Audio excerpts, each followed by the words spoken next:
Hey everyone, welcome back to the range. My name is Matt, also known as the Ammo Nerd. We have an ammunition review today in 7.62 by 39mm. This is a 124 grain full metal jacket. This is from TelaAmmo, not to be confused with Tula.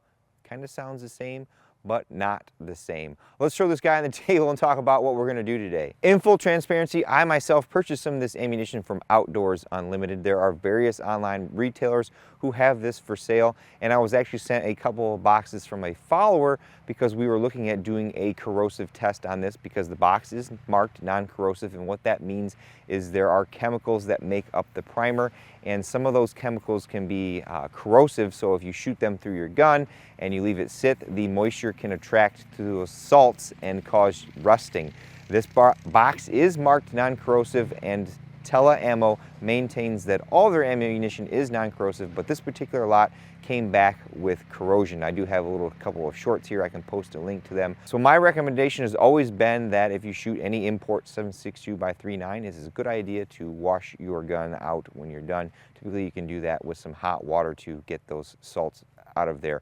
For our velocity testing, we have two barrel lengths, a 10-inch and 16-inch. We're going to step back to 50 to 100 yards, check our practical accuracy, and then send you on your merry way. Up first, we'll start with our shortest barrel length. This is our 10-inch BRN-180. This goes on any standard AR lower. We've got our Duramag magazines here.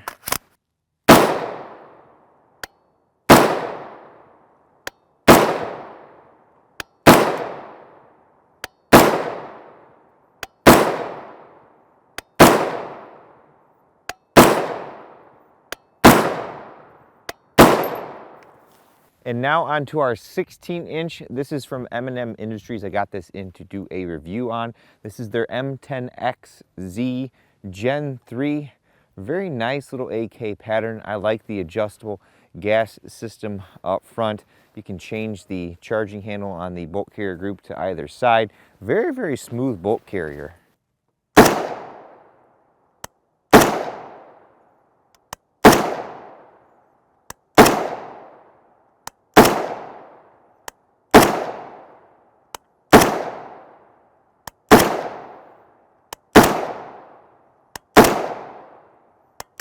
We'll grab a velocity string from our 10.5-inch M92 PAP. This is actually on a different day, if you can't tell by the clothes change, but we just picked up the SKS from Atlantic Firearms, and I want to fire some from the 10.5-inch and from the 20-inch to see what kind of velocity gain we're getting on the same day.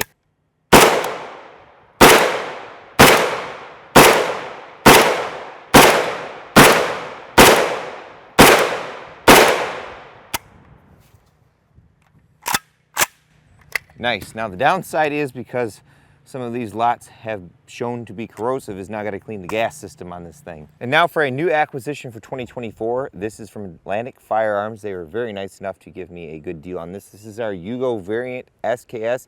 This has a 20-inch barrel. This does not have our grenade launcher, and it did have a cleaning rod, and I think it's at home because it's fallen out. We've got a mag wedge scope rail on here so that if we do any armor testing with this because of the barrel length increase, I can actually hit what the heck I'm aiming at.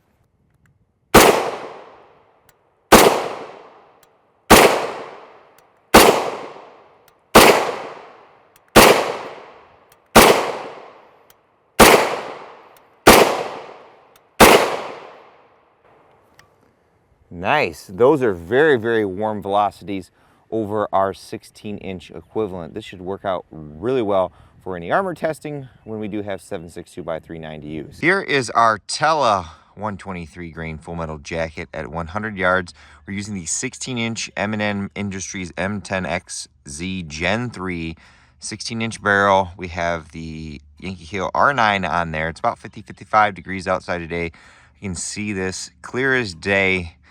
Our first group was kind of crappy at 3.146 inches, but then our second group 1.506, and this was actually the first shot, so then it's almost like some heat got in the barrel and we tightened it right up. Then our third group, what I did is I fired a shot off to warm the barrel up, and then I took a 5-shot group at 2.174 inches. This 1.506 inch group is the best of our supersonic loads that we tested on the same day. The Igman brass case was another one, as well as the Global Ordnance. This is where I say your mileage may vary. You know, I did a couple different tricks that I've learned from AKs where I only let one side of the magazine feed the round that I shoot, and then I discard the other one. I tried with and without a couple different suppressors, and the accuracy is pretty much always about 2 to 3 MOA. So this one at 1.506 inches is our winner. Well, folks, there you have it. That is a solid 123 grain full metal jacket load in 7.62 NATO.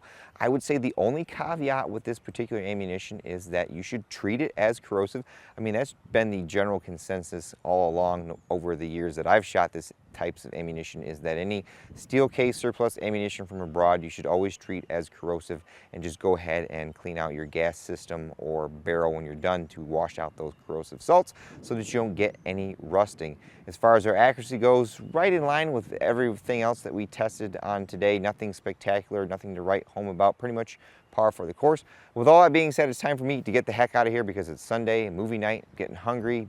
Deacon wants to watch a movie. But at the end of all my videos, I take a moment to thank all those who help make these possible, because there's a lot that goes into them. Number one is my family, who come out here and help me do these reviews and or help take care of this property from time to time. Number two are the fine followers of mine who help donate some of that ammunition, as well as my Subscribe Star YouTube channel memberships and Patreon members who help fund that. I have a campsite link in the description below. Various different ways to contact me or support me. You know, I have an Instagram, a Facebook page where I post photos, have different affiliate tracking links that earn me a sales commission. Number three is Atlantic Firearms. As I mentioned, provided me a deal on that Yugo SKS so that we have that 20-inch barrel for any follow-up testing, especially since we're looking at testing some of AAC or PSA's new 7.62x39 loading. Of course, number four is you all for watching. Until next time, I'll catch you at the range.